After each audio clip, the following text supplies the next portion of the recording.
2024 সালের সমস্ত উচ্চ মাধ্যমিক ছাত্রছাত্রীদেরকে দাস টিউটোরিয়ালস চ্যানেলের পক্ষ থেকে অনেক অনেক শুভেচ্ছা রইল। আশা করছি তোমরা প্রত্যেকে ভালো আছো, সুস্থ আছো, কিন্তু কিছুটা হলেও টেনশনে আছো। কেন না, উচ্চ মাধ্যমিকে আর্টসের স্টুডেন্টদের কাছে একটাই মাত্র ভয়ের ব্যাপার হচ্ছে ইংরেজি। না, আর কোনো ভয় নেই। কেন নেই? যেহেতু তোমরা সারাটা বছর কোনো একজন স্যারের গাইডেন্সে তোমরা পড়াশোনা করেছো এবং স্কুলগুলোকে ফলো করেছো, তাই তোমাদের টেনশনের কোনো ব্যাপারই নেই। এবং আজকের ভিডিওটা সেই সমস্ত স্টুডেন্টসদের জন্য যারা ইংরেজি নিয়ে এখনো পর্যন্ত ভয় পাচ্ছ বা প্রচুর প্রশ্নের ডালি তোমরা মুখস্থ করতে পারোনি, তাদের জন্য খুব সংক্ষেপে আমি কয়েকটা টিপস বা কয়েকটা কথা আমি তোমাদেরকে বলবো। একটু ভালো করে যদি শুনে নাও তাহলে অবশ্যই উপকৃত হবে। দেখো, আমরা সর্বপ্রথমে এসিকিউ আর এমসিকিউ করব। দেখো, এমসিকিউ প্রথম থাকে, এমসিকিউ 12টা আসবে, এসিকিউ 8টা আসবে। এই 8টার জন্য আমরা 16টা অপশন পাবো। 16টা থেকে আমাদেরকে 8টা করতে হবে, তাহলে 20 নাম্বারের টোটাল। 20 নাম্বার থেকে আমরা যদি খুব ভালো করে মন দিয়ে পড়ি অবশ্যই 20 আনতে পারবো। অ্যাটলিস্ট দুটো বা তিনটে হয়তো আমাদের ভুল হতে পারে। তোমরা যদি এই ধারণা নিয়েও চলো, বাকি 30 নাম্বার আসবে তোমার বই থেকে। বই থেকে যে বড় প্রশ্নগুলো আসবে সেই বড় প্রশ্নগুলো নিয়েই আজকে একটু আলোচনা করব বলে তোমাদের সামনে আসলাম। দেখো, বড় প্রশ্ন করতে হবে 5টা, 6 নাম্বার করে। 4টে যে গল্প রয়েছে, 4টে গল্প অর্থাৎ প্রোজ, 4টে প্রোজ থেকেই 4টে প্রশ্ন হবে।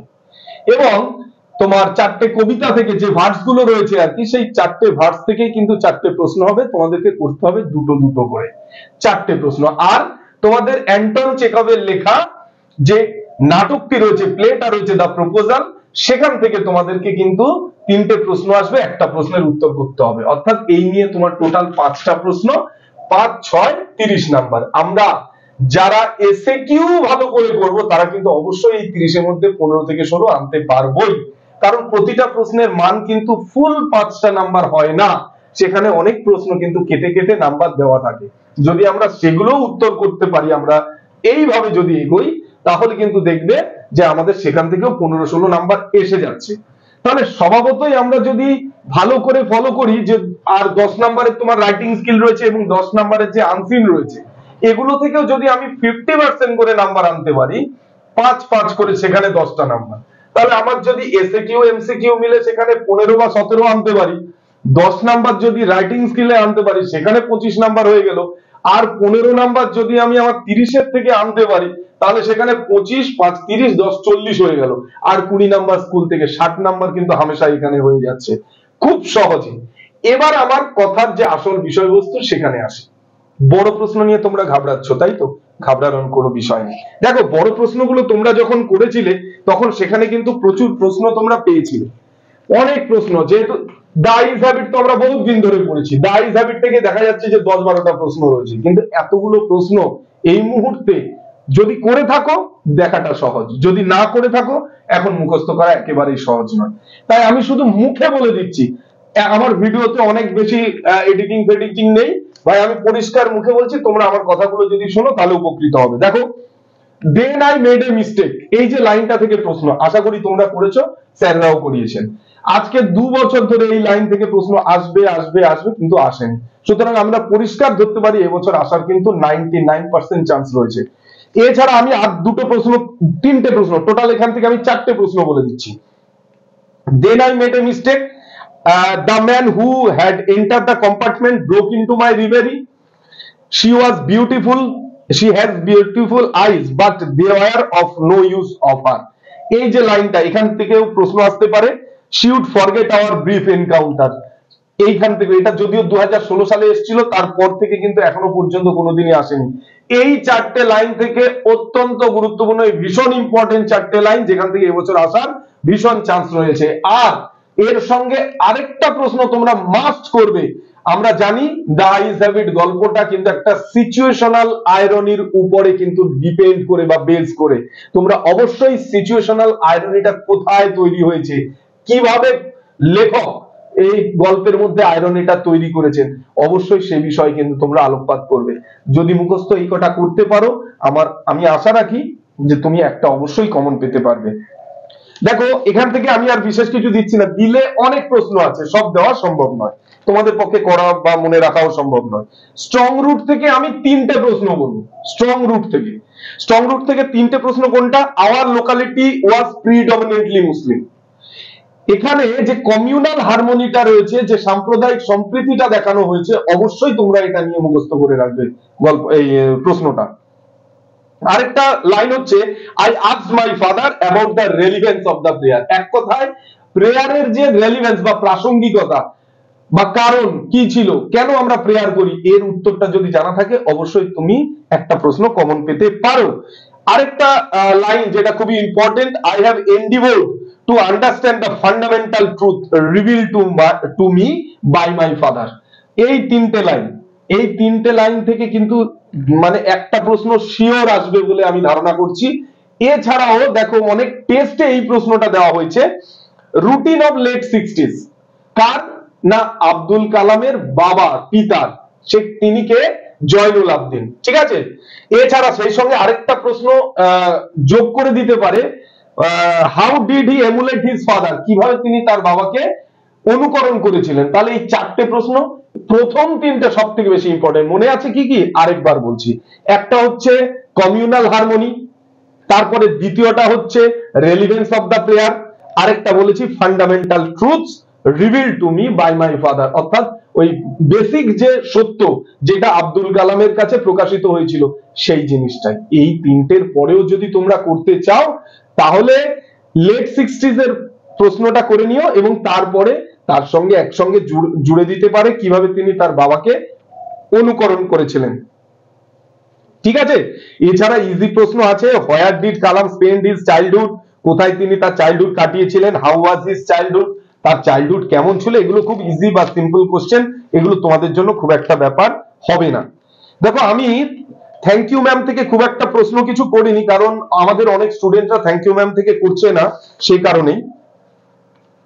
এর সঙ্গে 3 কোশ্চেন যেটা রয়েছে, 3 কোশ্চেন থেকে আমি আর কয়েকটা প্রশ্ন একটু বলে দিচ্ছি। যারা 3 কোশ্চেন করছো, তিনটে প্রশ্ন কি কি ছিল, what were the 3 question of the jar.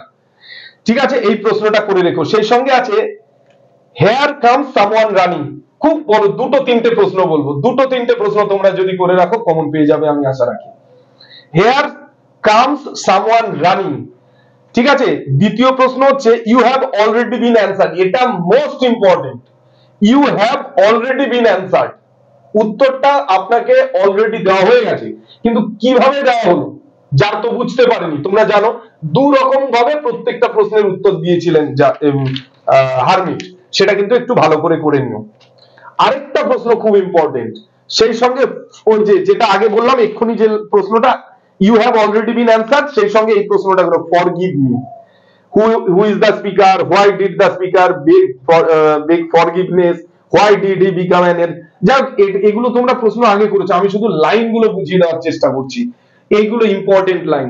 যদি তোমাদের মনে হয় যে দাদা এখানে এই প্রশ্নগুলো আমরা বুঝতে পারলাম না, এই প্রশ্নের উত্তর যদি থাকে আপনি অবশ্যই আমাদেরকে একটু সাজেস্ট করুন, তাহলে তোমরা নিচে কমেন্ট বক্স আছে, কমেন্ট বক্সে তোমাদের কমেন্টটা দিও।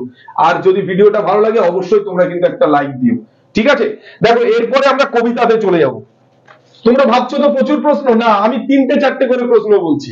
এ দেখো shall I compare thee to a summer's day, এটা কোথা থেকে এসেছে? উইলিয়াম শেক্সপিয়ারের যে কবিতাটা রয়েছে, এই কবিতা থেকে একটাই প্রশ্ন করলে কিন্তু ভীষণ ভাবে এসে যায়, একটু বুদ্ধি খাটিয়ে যদি লেখা যায়। সেটা কি? সেটা হচ্ছে how does Shakespeare compare the beauty of his friend in shall I compare thee to a summer's day, অর্থাৎ তার যে এই যে সনেটটা, তার যে কবিতা, এই কবিতার মধ্যে তিনি কিভাবে তার বন্ধুকে সামার ডে সাথে অর্থাৎ গ্রীষ্মের এক দিনের সঙ্গে তুলনা করেছেন। জাস্ট এই প্রশ্নটার উত্তরের মধ্যে সমস্ত প্রশ্ন কিন্তু লুকিয়ে রয়েছে। কেমন? আর এছাড়াও যদি তুমি, আমি একটাই প্রশ্ন সাজেস্ট করছি এখান থেকে, এই প্রশ্নটা করলে আমি আশা রাখি তোমরা পেয়ে যাবে। আর যদি মনে হয় এই প্রশ্নটা করেছো সঙ্গে আরো একটা করবে, তাহলে এটা করতে পারো, what do the rough winds do, what is summer lease, mention the deficiency of summer, অর্থাৎ সামারের যে সমস্ত ডেফিসিয়েন্সি বা খারাপ গুণগুলো রয়েছে সেইটা নিয়ে তোমরা কিন্তু পড়ে রাখতে পারো। এটাও খুব খারাপ প্রশ্ন নয়, ভালো ইম্পর্টেন্ট প্রশ্ন, কিন্তু টাইটেল বলো, সাবস্টেন্স বলো বা কম্প্যারিজন বলো, এই তিনটেই কিন্তু ওই আর কিভাবে তিনি কম্পেয়ার করেছেন তার বন্ধুর সঙ্গে সামার ডে, এইটা কিন্তু ভীষণ ইম্পর্টেন্ট। বহু স্কুলের টেস্টে এই প্রশ্নটা এসছে। আচ্ছা, যারা পোয়েট্রি অফ আর্থ থেকে করবে, পোয়েট্রি অফ আর্থ জন কিটসের খুব সুন্দর একটা কবিতা, খুব ইজি কবিতা। এখান থেকে তিনটে প্রশ্ন আমি সাজেস্ট করবো। এক হচ্ছে সামারের সিনটা, সামারের দৃশ্যটা, সামারে কে লিজ নিচ্ছে, কিভাবে নিচ্ছে। আরেকটা হচ্ছে উইন্টারের যে দৃশ্যটা সেটা, এবং সামার এবং উইন্টার একসাথেও পাঞ্চ করে দিতে পারে, এবং সেটা করলে কি হবে, টোটাল যে সামারিটা বা টোটাল যে সাবস্টেন্সটা রয়েছে এইটা করতে পারো। ব্যাস, এই তিনটের বাইরে আর কিছু নেই। তবু কিভাবে আসবে প্রশ্নটা, হি টেকস দ্য লিড, সে দায়িত্বটা নিল। তুমি বুঝতেই পারছো সামারের দৃশ্য এসে যাচ্ছে, গ্রাস উপরের ব্যাপারটা গুলো সবগুলো বলতে হচ্ছে। আমি পুরো প্রশ্নগুলো কেন বলছি না, কারণ সবাই দেখিয়েছেন, তোমরা দেখে দেখে অভ্যস্ত হয়ে গেছো। শুধুমাত্র ধরিয়ে দিচ্ছি, এই জায়গাগুলো তোমরা একটু দেখে যাবে। তারপর আরেকটা হচ্ছে what picture of summer is painted, আমি আগেও বলেছি এখনো বলছি, একই রকম ভাবে উইন্টারের দৃশ্যটাও করে যাবে। পোয়েট্রি অফ আর্থ থেকে আর কিছু করার নেই। আসছি on killing a tree. On killing a tree অনেকে করতে চাইছো। অন কিলিং এ ট্রি থেকে কি কি করবে, ইট tax much time to kill a tree. একটা গাছকে মারতে গেলে কিন্তু প্রচুর সময় নিতে হয়। ঠিক আছে, এই লাইনটা থেকে যে যে প্রশ্নগুলো আছে তোমাদের প্রত্যেকের কাছে নোট বই আছে, সাজেশন আছে, সমস্ত কিছু আছে, শুধু এই প্রশ্নটা পড়ে যাবে। সঙ্গে আরেকটা and then it is done, এবং তারপরে এটা করা হয়ে যায়। এটা কি, ওই গাছটাকে মেরে ফেলা। কিভাবে গাছটাকে মেরে ফেলা হচ্ছে টোটাল, এটাও কিন্তু সেই সাবস্টেন্সের উপরে ডিপেন্ড করছে। সঙ্গে দেখো justify the title of the poem. আমি অন কিলিং এ ট্রি থেকে তিনটে মাত্র প্রশ্ন দিচ্ছি। Justify the title of the poem on killing a tree. ঠিক আছে, তাহলে and then it is done, it takes much time to kill a tree, R justify the title of the poem on killing a tree। তাহলে আশা করি তোমরা বুঝতে পারছো, এই কটা থেকে এই কটা প্রশ্ন করলে কিন্তু হয়ে যাচ্ছে। আচ্ছা, তাহলে দ্য পোয়েট্রি অফ আর্থ দিলাম, অন কিলিং এ ট্রি দিলাম, shall I compare thee to a summer's day আলোচনা করলাম, আর কবিতার মধ্যে বাকি থেকে যাচ্ছে asleep in the valley. Asleep in the valley থেকেও বেশ কয়েকটা ইম্পর্টেন্ট প্রশ্ন আছে। দেখো, the humming insect do not disturb his rest. আমি দুটো প্রশ্ন বলবো। Humming insects do not disturb his rest, এটা করতে পারো। ফিউটিলিটি অফ ওয়ার, এটা মাস্ট করবে। Asleep in the valley total কবিতাটার মধ্যে যুদ্ধের যে ভয়াবহতার দৃশ্য ধরা পড়েছে, সেটাই কিন্তু এখানে অবশ্যই করতে হবে। তোমরা অবশ্যই এই প্রশ্ন দুটো করে নিও। In his side there are two red holes, এটা 1 বছর কি 2 বছর আগে চলে এসছে, আমার কাছে অতটা বেশি গুরুত্বপূর্ণ নয়, তবু বলছি এই দুটো প্রশ্ন একটু দেখে রেখো।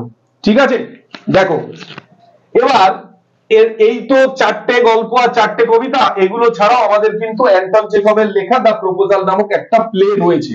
এই প্লেটা তো এত বড়, এখান থেকে কোন কোন প্রশ্নগুলো করব এটা নিয়ে কিন্তু আমাদের একটু সমস্যায় পড়তে হয়। কোনো সমস্যার ব্যাপার নেই, ক্যারেক্টার থেকে একটা আসে, চরিত্রগুলো থেকে। 3টে মাত্র চরিত্র রয়েছে, লোমোভের চরিত্র রয়েছে, চুবুকভের চরিত্র রয়েছে, আর নাতালিয়ার চরিত্র রয়েছে। নাতালিয়ার চরিত্রটা গত বছর এসে গেছে, স্বাভাবিকভাবেই আমরা নাতালিয়ার চরিত্র আর করব না। লোমোভ তার আগের বার পড়ে গিয়েছিল, এবারের জন্য কিন্তু চুবুকভ মাস্ট মাস্ট মাস্ট আসবে, এরকমটা আমরা ধরে নিতে পারি। কিন্তু তা সত্ত্বেও বলছি, কোন কোন স্কুল লোমোভটাকেই আবার রিটার্ন করে দিয়েছে, আবার দিয়ে দিয়েছে পরীক্ষায়। তাই লোমোভটা কিছুটা দেখলেও চুবুকভ মাস্ট করবে। সেই সঙ্গে এখানকার যে সোশ্যাল পিকচারটা আছে, অর্থাৎ সেই সময়কার সমকালীন যে রাশিয়ার সামাজিক চিত্র, সেটা অবশ্যই তোমরা করবে। তারপরে আরেকটা প্রশ্ন আছে, ও হোয়াট এ বার্ডেন, এই যে লাইনটা, এটা থেকেও তোমরা একটা প্রশ্ন অবশ্যই করে রাখবে। I am the most unhappy man. ঠিক আছে, সবই কিন্তু চুবুকভের উপর থেকে লাইনগুলো রয়েছে, এই লাইনটা অবশ্যই ইম্পর্টেন্ট। এবং আমি তো চুবুকভের ক্যারেক্টারের কথা তোমাদের বলেই দিলাম।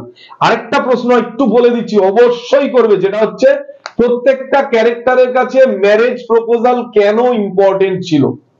বুঝতে পেরেছো, why was the proposal of the marriage so important to all the characters. ঠিক আছে, এই প্রশ্নটা কিন্তু অবশ্যই করবে। এই কটা জিনিস যদি তোমরা করতে পারো, তাহলে অত্যন্ত ভালোভাবে তোমরা কিন্তু প্রিপারেশন নিয়ে নিতে পারবে ফাইনাল এক্সামের জন্য। আরেকটা কথা, রাইটিং স্কিল 3টে আছে। এডিটোরিয়াল লেটার তো রয়েইছে, তার সঙ্গে কখনো বিজনেস লেটার জুড়ে দিতে পারে, অ্যাপ্লিকেশন জুড়ে দিতে পারে, সেক্ষেত্রে যদি প্রবলেম হয় তাহলে কিন্তু তুমি প্রেসি রাইটিং আর অবশ্যই রিপোর্ট রাইটিংটা কিন্তু দেখে রেখো। রিপোর্ট রাইটিং এর জন্য তোমরা জানো স্কুল বেসড, এই গত 5-6 বছর ধরে যা যা প্রশ্ন হয়েছে সব কিন্তু স্কুল বেসড।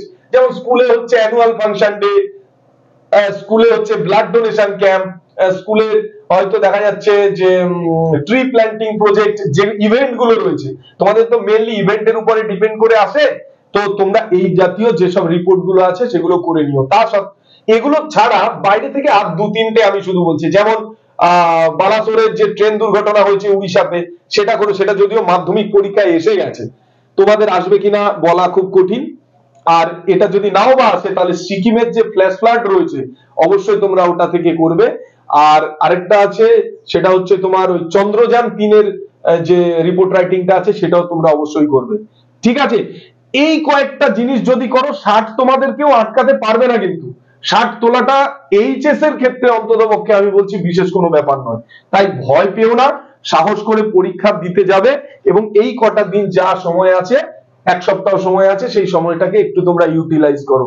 আর যদি তোমাদের কোনো কিছু জানার প্রয়োজন হয় তোমরা আমাকে অবশ্যই নিচে কমেন্ট লিখে জানাও, আমার নাম্বার তো এখানে দেওয়াই থাকে তোমরা জানো, সেই নাম্বার ধরে আমার সাথে একটু যোগাযোগ করো, আমি তোমাদের সেই সমস্যাগুলো সলভ করে দিতে পারবো। তো আশা করছি তোমাদের ভালো লেগেছে ভিডিওটা। যদি ভিডিওটা ভালো লাগে অবশ্যই একটা লাইক দিও, ঠিক আছে? আর চ্যানেলটা সাবস্ক্রাইব করে না থাকলে চ্যানেলটাকে সাবস্ক্রাইব করে নাও, আর পাশে থাকা বেল আইকনটিকে প্রেস করে দাও যাতে পরবর্তী সমস্ত ভিডিওগুলো সবার আগে তোমার কাছে পৌঁছে যায়।